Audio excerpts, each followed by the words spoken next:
Hi everybody, welcome back to my channel. How is everyone? This is only going to be a continuation, I feel, of what I shared last week. Reading all of your comments, I was so amazed to see and to hear all of the similar things that God is sort of doing in your lives, things that He's been tugging away at your heart. We are so aligned right now. What in the world are you doing, Lord, in 2025? Because you are up to something. I feel like He has all of our attention. This last week, I would love to hear, what has He been doing in your hearts that has sort of made you to feel like this, wow, like this awakening? When I was at home this week, one of the things that I was actually leaning into and praying about was this YouTube channel. I was like, okay, God, so what's gonna come next? Sorry, I totally moved because the lighting is acting cray. By the way, I'm rocking my natural curls today. Like, how do we feel about Mufasa coming out to play? Okay. It's my husband's 35th birthday. I'm just feeling just this tenderness towards my husband. I had this moment today when I was getting ready. I thought I should honestly go back and share our engagement story. There are so many little gems in that story where God has used it to not only strengthen my relationship with Stevie, but it has opened up my eyes and my heart to see just the true value that we have in the gift of knowing the Lord and what He did that season of my life. Little did I know, man, my whole life was about to change. And I knew that in order to get to the altar and marry this incredible man that God has brought to my life, it really forced me to have to lay everything down that I knew and loved, including my own precious family. I knew that I needed to completely let everything go right there at the hands and the feet of God and let Him take over. Jesus, take the freaking wheel. That's a real thing, because I knew that my life could no longer operate. I knew God had to be the one to move this thing forward if it was in fact meant to be. I was trying to find every reason and every excuse to actually run because I wanted to avoid that huge mountain of fear that sometimes we feel like we have to climb alone. And to get to the other side, it feels impossible because it requires so much courage, so much strength, and so much walking in the Lord's light and wisdom and guidance. And He challenges you and He will push you to your limits, and not because He is a God that loves to just troll us and put you through it all. No, like, God does it for our own good, but also He invites us into this beautiful opportunity to see more of Him through the adversity that we walk in. So here I was in a season of my life where I knew I had this incredible man in front of me. I had been dating him in secrecy for 2+ years, and here we were at that place in the road where we knew, okay, where it's like, it's either now or never. You were at the place in the road where it's like you either turn left and say, it was so great knowing you. I can't do this. Like, I can't pick you over my family. Or the other side of that was, I'm going to walk away from everything that I know as a crazy woman and walk in faith, the invisible steps. I can't see, but I have to walk out in faith and believe that God is going to put each and every step before me to get me exactly wherever it is that God wants my life and where He wants me to go. That was the first time in my walk as an early baby believer where I really had that challenge and I had to face it head on. All I knew was that there was something so special about this human being, Stevie, that it broke my heart to think that there was a huge possibility that it was not going to be me. And I knew, because he was so amazing, it wasn't going to be too long before somebody was going to pursue him, because I knew he was an incredible human. And so it was just a matter of like, how brave are you willing to be at this point, Saz? And so I remember that season walking out in faith and trusting and having to believe, whatever that meant, that God had a plan. And so I remember Stevie and I had sat in my car and he and I had a very real conversation. Are we going to do this or not? Are we going to rip the Band-Aid or not? For me, ripping the Band-Aid, and what that meant was I needed to walk out and be completely open and honest about our relationship to my parents. I needed to tell them that I had met this guy. He did not fit the mold. He did not fit the expectations or the cultural pressures that were put on me. I just knew I was about to let my parents down. And that was really hard because I loved them so much. Like, I wanted the guy that I brought home for my parents to know, like, he was amazing. And I know, like, I want y'all to be proud of that. And that was something that God had to really work in me as well. How was I now not going to live for that, knowing that these humans who have raised me, who have given me a shelter over my head, who have provided me with so much love, I feel so selfish. How can I do this to them? Man, it was hard. I just remembered knowing that God had to be the wind in my sails. And that was the encounter that I ultimately had with my father about Steve. It was such a God thing. I had been praying prior to that encounter with my dad, like, Lord, if I'm going to do this, it has to be by your speed and you have to almost wind me. And I remember my dad visiting me in LA. It was just him and me. He had come over to my apartment and I had let him in. And when he gave me a hug, bam, right there, I was winded. And I felt it for the first time, honestly, in my walk as a Christian. You know, when you feel the Holy Spirit just wind you and feel like, yep, you asked for this, like, tonight's the night, you're doing, like, tonight, this is it. That gave me a breath of, I think, fresh air, knowing like, wow, God, you really did answer my prayer. That's amazing. But then it also, my heart started racing because I was like, whoa, I'm actually doing this tonight? Whoa. I remember going to the bathroom at my apartment, like a BRB kind of a thing. And I remember in that moment pacing in the bathroom that was in my bedroom and just like going back and forth, like, Lord, what are we doing? Like, how? Okay, is this really happening? Like, you know what I mean? You go back and forth, and I just knew, like, God was saying, yes, like, it's happening. Finally, when I calmed myself down, I sort of came to that moment at the end of myself. And I remember sitting, feeling, all right, God, you're about to have all of me. Like, I'm about to do the scariest thing that I've never done before. I'm at the edge of this cliff, right, in my walk and in my faith, and I'm about to jump. And I don't know what this decision's gonna bring. I don't know what's gonna happen. I just hope that you catch me because I am terrified.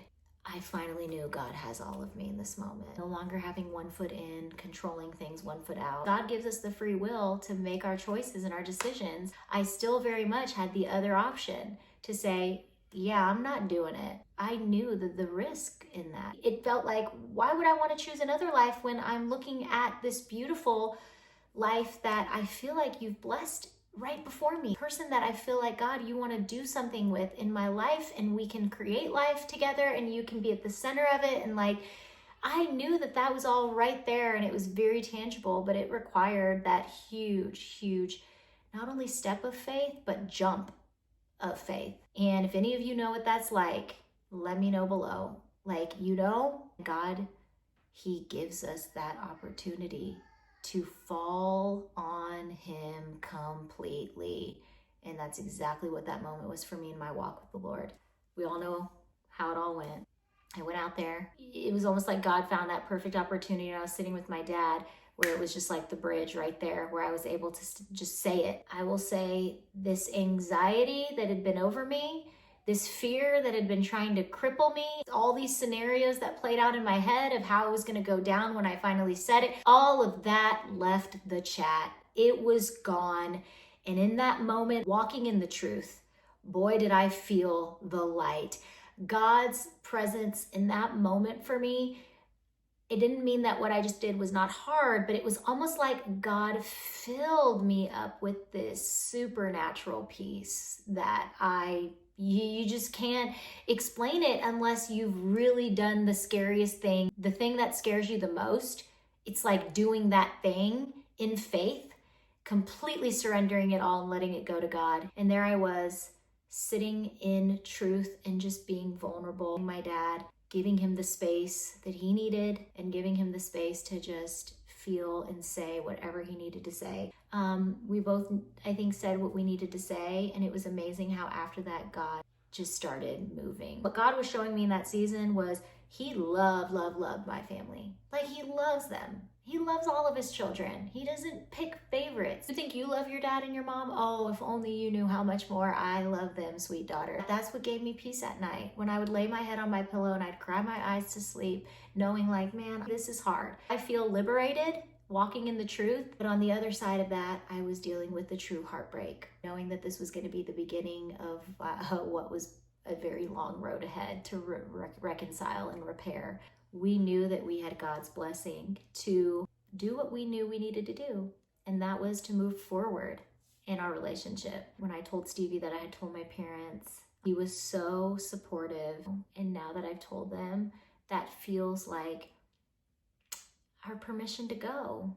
When all this happened with my family, the timing and the way in which it happened, like, we just knew that we didn't want to hold off anymore. It's just like this beautiful, powerful, but vulnerable moment in our relationship where we were just like, Lord, like, your timing, not ours. When I went home 2 weeks after all this happened, it was not the trip that I had thought it would be. I thought it was going to be this trip where you can, you see in the movies where the ending, it like they all come around and it's like, yay, and then Stevie walks in the door and we all live happily ever after. Like, that didn't happen. I knew it wasn't going to happen, but I went there just because I didn't want them to ever think in this journey moving forward, because now we were literally in the rubble of just everything crashing down. I definitely wanted to continue to pursue my family the best that I could, show them like I'm still Sazan. I'm still me. I love you guys. It was just a lot of things. I could feel the enemy really trying to scare me,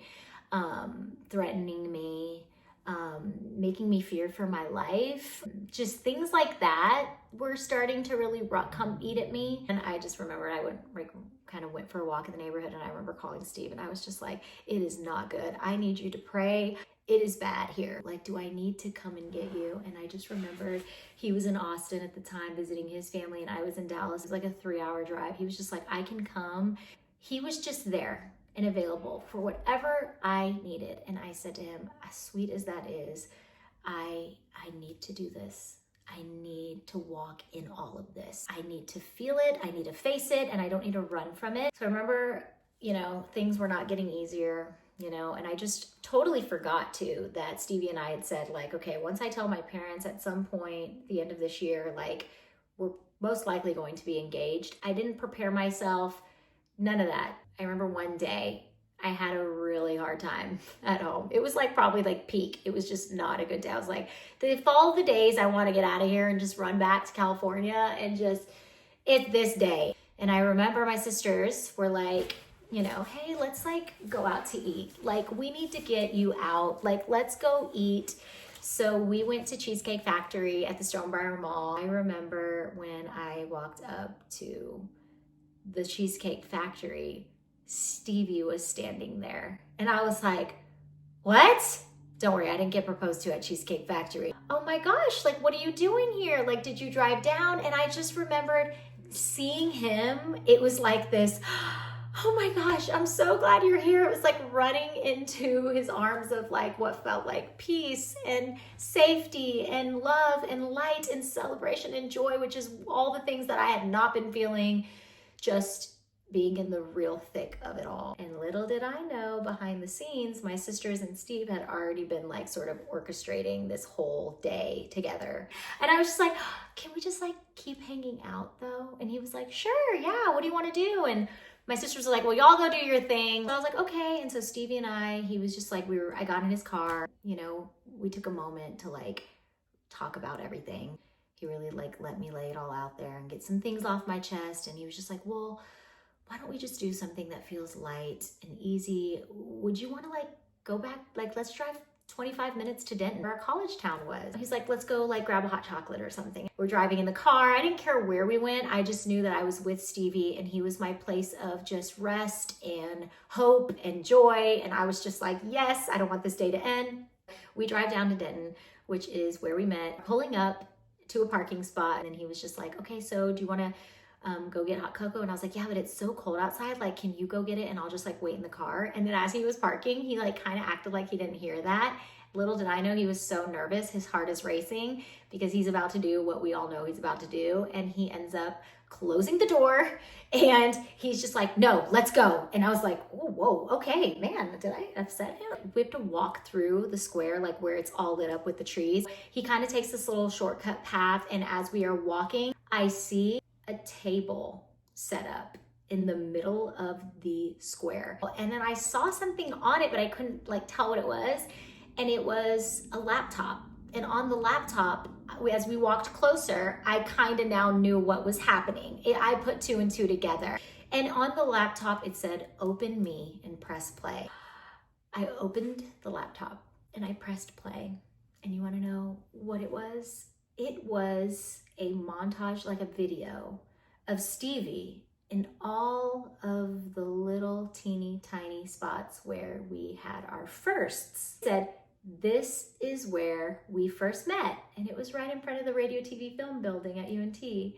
And then it said, "This is where we had our first kiss." And it was like, he was in that spot. And then he was like, "This is where, I got your ring back." It was like, that's a whole sweet story, by the way. Side note. Can I just divert to tell this story really fast? There was a Chipotle building being built in this college town area, and it was all sticks still. And Stevie coming from a carpenter family, working in construction with his dad, the sticks were all still up. And I remember he took me on a date to this little Chipotle that hadn't been built, and it was no electricity. It was dark, and we were going up the sticks, and we found a little cozy little spot to have our little date. And I remember I was being so animated talking to him, and I had this really huge ring on my finger, and it wasn't an expensive ring. It was from Sam Moon Girl. It was this big green ring, and I remember when I was talking, it flew off of my hand, and I remember thinking, oh my God, I just think I literally threw my ring somewhere in this whole construction thing. A couple days after that,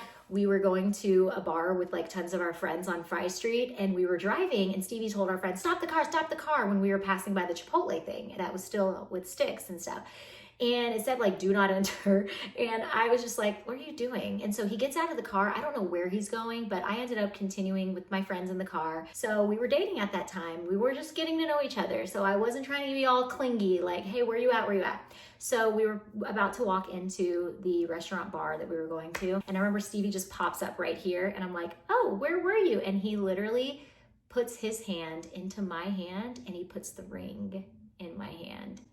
He freaking found the ring. It was literally wow, this is movie vibes. It was so unexpected and so sweet. Going back to the engagement video, it was all these really sweet intentional spots. So what I didn't realize, I came from Austin to Denton the day before to shoot all of those little scenes, and then he edited it together and planned the whole engagement with my sisters, who helped set it up while we were at the, driving from the Cheesecake Factory. At the very end of the video, he was standing in the spot where I was in that moment. And he said, "And this is where I'm gonna propose to you." And I was like, and then he got on one knee and he said the sweetest little speech to me that I will always cherish for myself, and I'm not gonna ever share it. All of my friends that I had known in that season of my life, my sisters, they all came running from the bushes towards us. And when I saw my friends, my family, I just was so blown away by the goodness of God. I thought, wow. And it was so special. Going home that night, right back to my parents after celebrating this engagement. And I knew that they were still very much going through the motions, respectively, all the things that they needed to go through. And I completely wanted to give them that space without throwing this news on them.